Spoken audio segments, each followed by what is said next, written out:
Hello there today and welcome to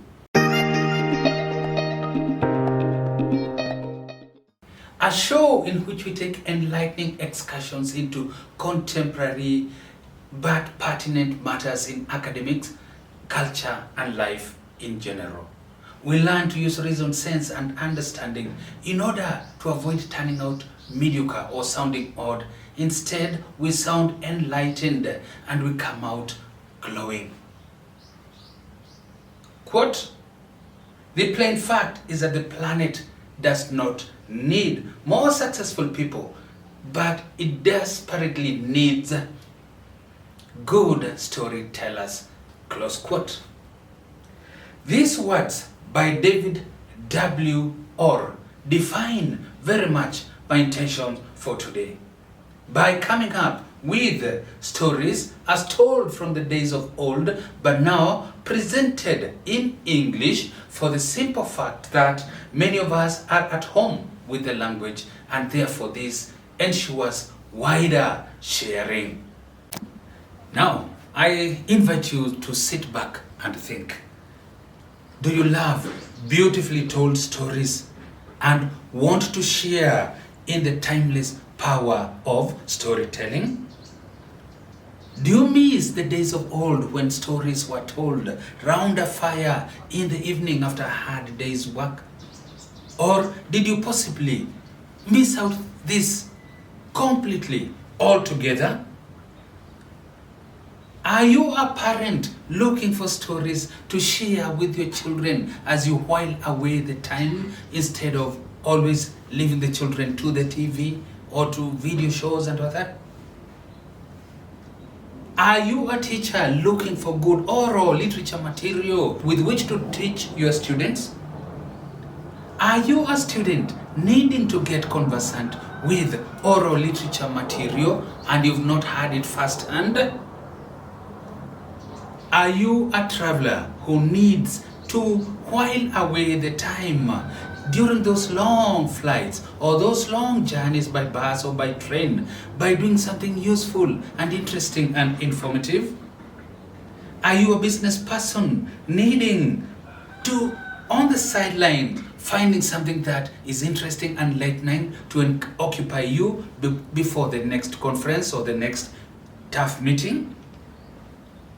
Are you a speaker, a public speaker, who now and again you need to get anecdotal in your speech, using material that is interesting, involving, instructive and inspirational?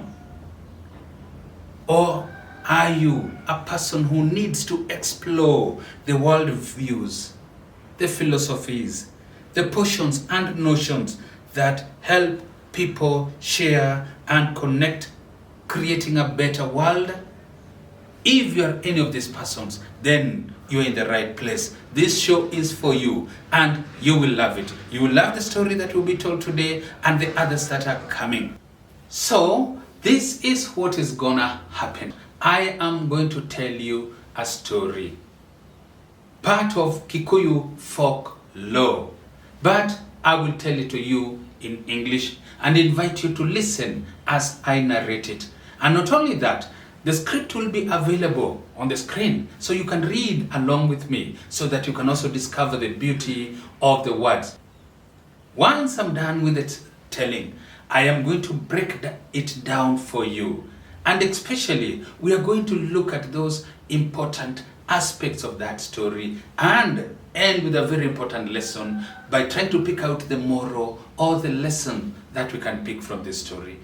And in that way, we shall discover not only the aesthetic beauty of African literature, but the didactic value that is in it. So, welcome to the story of the man, his pregnant wife, and an ogre that would not die.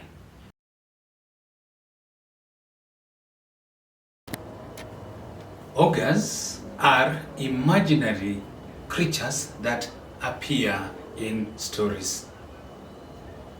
They are said to be strong, but evil, cunning, deceptive characters.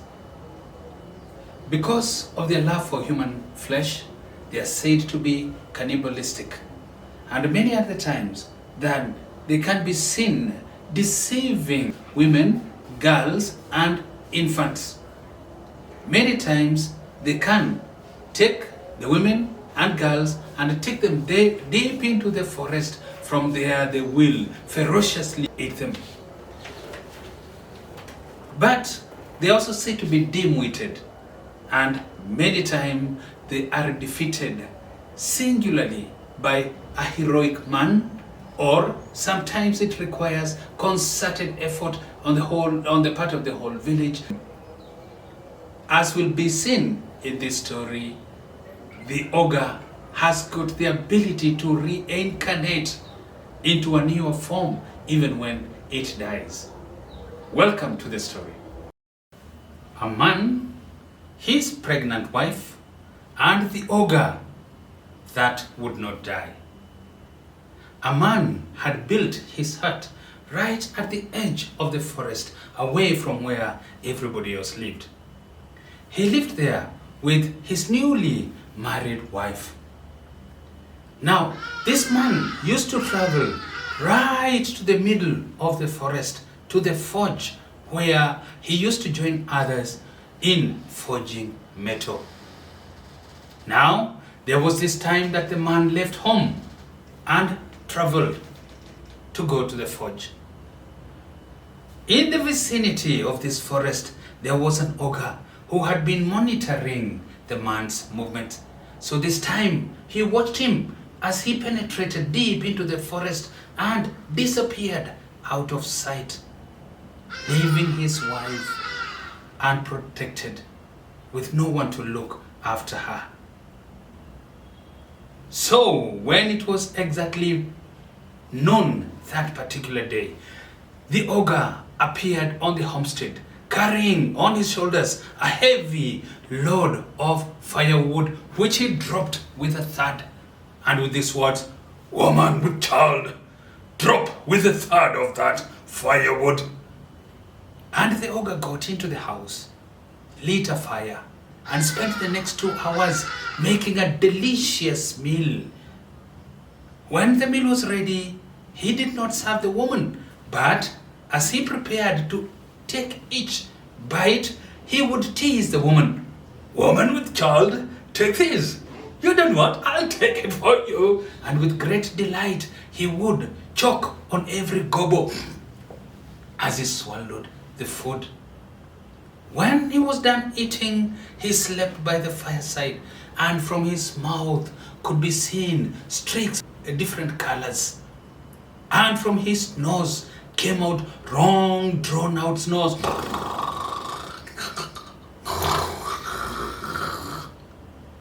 The ogre slept the whole night and only woke up early morning and made his way into the forest. "Woman with child, drop with a third of that firewood." It was midday this day, and again the ogre appeared, got into the hut, sat by the fireside, prepared a meal, and did not serve the woman. "Woman with child, take this." And the woman, now terribly hungry and thirsty, would reach out for the food. You don't want, I'll take it for you." And with great delight, especially of the torture that was subjecting the woman to, the ogre would took the food and again slept, and streaks of different colors coming from his mouth, and those sawdust snores coming out from his nostril. And he slept the whole night, and when it was early morning, he left the homestead and went right into the forest, only to reappear when it was midday. And this one happened for a long period of time. And when the time came for the woman to deliver off the child, she did so, aided by the ogre. And by now, the woman was completely malnourished, had grown weak, terribly weak, and even the child was starting to get affected. But the ogre did not care. He would come with firewood, drop it with a third, make the food, and as he ate, he would tease the woman, oh, no, the child, take this, you don't want, I'll take it for you. Now, the woman used to spread seeds from the custard tree outside her house, which she intended to extract oil. She wanted them to dry, and then she would prepare oil for the skin of her child. Dove used to come there and would peck at the skins of the castor oil seeds for food. And the woman watched her. And this particular day, now in desperation, approached Dove. Tutura, you always come to my homestead looking for food. You eat my custard seed. If I send you, will you go? Oh, I think I'm a little hungry, but let me eat to my fill and then you can send me wherever. Okay, by me. And Gatutura, Dove went on pecking, peck. And once she had eaten to her satisfaction, she looked at the woman. Now tell me, your wish is my command. Now, I wish you to do this. Fly right into the middle of the forest. You will see men working on iron. When you get there, sing these words. Muturio rego turaisha gararaisha, tura naruaisha gararaisha, mukawone ashiaraisha gararaisha, ashiaridhio nerimoisha gararaisha. Dove flew through the night, and when it was early morning, right below her, right in the middle of the forest, she saw the men working at the forge. And she came down and perched on a branch of tree near them and sang this song. Moturio go turaisha gararaisha, tura narwaisha gararaisha, mokagonya shiaraisha gararaisha, ashiarivyo neiri moisha gararaisha. Hiya, there's a dove here singing a song. I think she could be talking to one of us. Listen. After Dove had sung the song a second time, the men asked among themselves if there was any of them who had maybe perchance left his wife in the family way. And the particular Smith said, yeah, that must be my wife. Oh, then make haste. Make your way to your homestead. You know, this place is full of ogres, and your wife, the leader of the forgers, told him.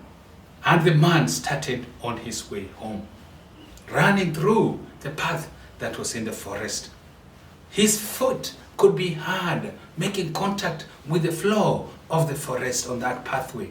Patter, patter, patter, patter, patter, patter, patter, patter. And he even increased his speed, patter, patter, patter, patter, patter, patter, patter, and ran for long, patter, patter, patter, patter, patter, patter, patter. And as he got nearer home, he ran even faster with great anticipation and eagerness to see his way. Patter, patter, patter, patter, patter, patter, patter. He arrived outside his homestead, breathless and panting. And then, when he caught sight of his wife and saw the state that she was in and his pitiful child, he was engulfed by a maddening rage.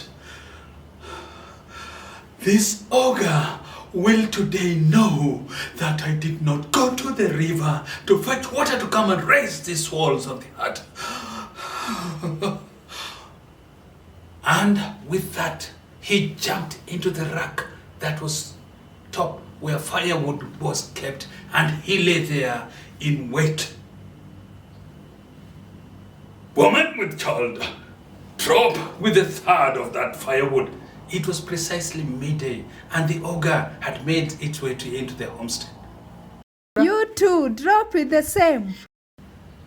The woman replied from inside, and even though her voice was weak, it was audible.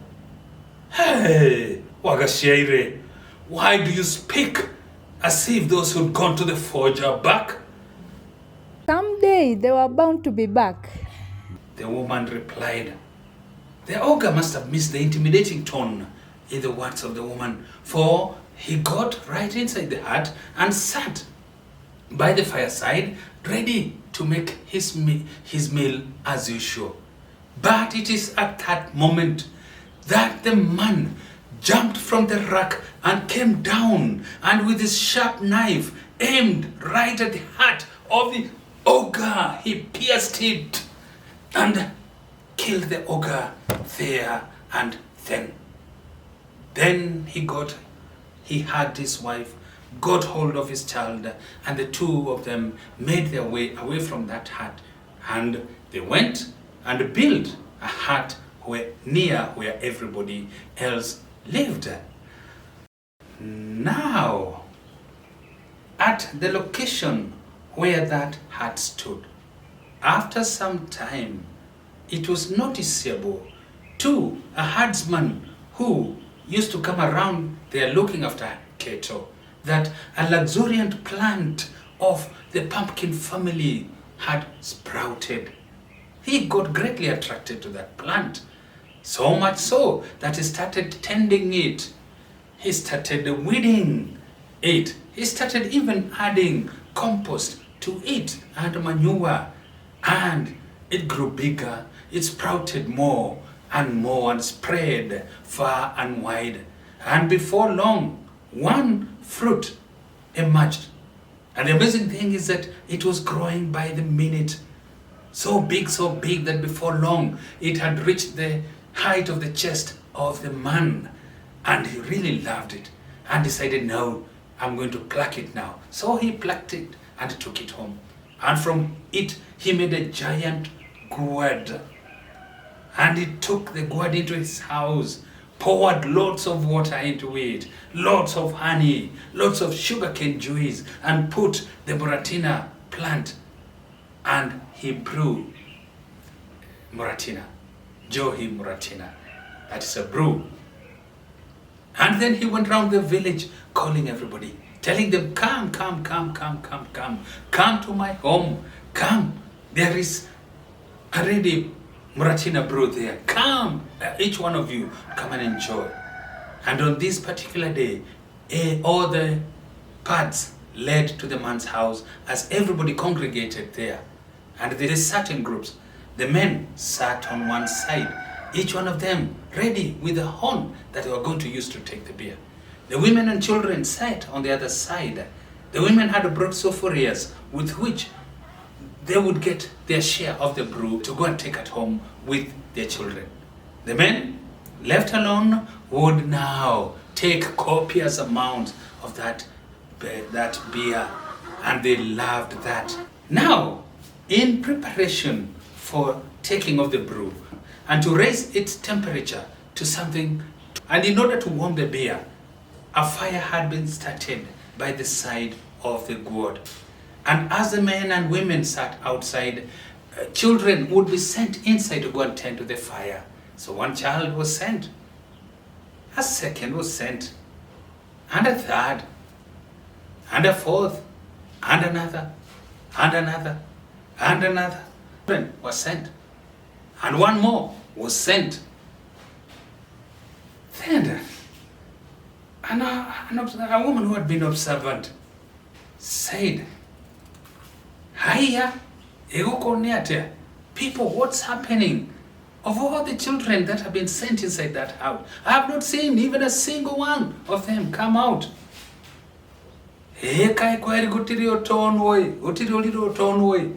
Oh, wonders will never cease, said another woman. What could be this thing that is so huge, that is such a huge stomach, that it has such a huge stomach, that it is swallowing all the children that have been sent inside that hut? Hey, go inside and come and tell us what is happening to our children. One of the men told the host, and the host made his way into his hut. And as soon as he got onto the doorway, he was met by a shocking sight. For right there in the middle of the hut. Surely, slowly, the gourd was making its way towards the doorway, and its stomach was distended and sagging under the weight of something it seems to have swallowed. Here, Terelia Doito! Oh, my people, shouted the man in wonder. This thing is not a gourd, it is an ogre. And with that, all the men sprang to their height, and with anything that they could lay their hands on, they went inside the hut, and together, in concerted effort, they smashed the gourd to smithereens. And out of the bowels of the gourd walked the 10 children. My story ends there.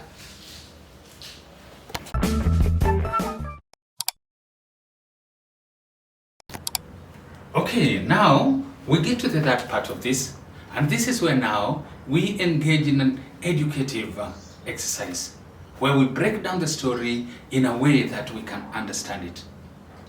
The first bit to note is that this is an example of a story that has got both a main plot and a subplot. The main plot involves the man, his pregnant wife, and the ogre. And when that one ends, now we have got another part of the story, and this is the herdsman and the attractive, luxuriant plant that he takes to so very easily. And you know what the end result of that is: the gourd that was swallowing children that had to be shattered into smithereens. And that is how the second part of the plot ends. Okay, so that story has got a number of characters. As we can see, there is the man, there is his pregnant wife, there is the ogre, there is the herdsman, and of course there are the other stock characters in the village and all that. But of the major characters, who would you say is the protagonist? And of course, I think we are all agreed that it is the man who went to the middle of the forest, because he is the locomotion behind the story. He's the one that sets everything in motion. Even though it is the ogre that is there for most of the time, it has got to be the man who starts the story, who is the protagonist. He is the main character. And then we have got other major characters. Let us give a further thought. In this story, we've seen we have a number of characters. There is the man who goes to forge metal. There is the woman, he leaves behind, the pregnant woman, he leaves behind to give birth, aided by the ogre. Then we have got the ogre itself, and we have got the herdsman who gets attracted to the luxuriant plant that grows. Now, of all these men, of all these characters, that is, the major characters, who would you say is the protagonist in the story? And maybe needless to ask that question, it is the man who goes away, leaving behind his wife unsafe, unprotected. That is the main character, for the simple reason that he's the one that sets the story in motion. He is the locomotion behind the story, so he comes out as the protagonist. But there are other major characters. There is a further thought about this protagonist. Do you think it was reckless of him to leave behind his wife, unsafe, unprotected? Would you blame him? Is it reckless of him? Maybe to give further thought. How many people, how many men these days leave their family? They leave them and go far away in search of a livelihood. So maybe as you think about that, try to think how many men are compelled, or family, or even mothers these days, are compelled to leave their children at home in the care of strangers so that they can go and in search of a livelihood, an economic livelihood. So I don't know what you would say whether this man was reckless. Does the term reincarnation mean anything to you? Because in this particular story, we see the ogre has got that ability to reincarnate. It dies but comes in another form. And we see that happening. Now, maybe this one leads us now to the most pertinent question here. Can you place ogres in present day living? In the world that we live in today, can you place ogres? Are they there, or are they existent or non-existent? I hope you have an answer to this. Because the fact of the matter is, in one way or another, yes, they're there. Ogres keep reincarnating. And even though men may come together, and in a concerted effort as happens in this story, you can be certain that even though the gourd was shattered into smithereens, that meant more ogres, and they're there even in the present day world. Try to see whether you can point out, not at individuals, but instances or stories you've heard, news reports, in where you think now the person is behaving like a real ogre, like a real monster.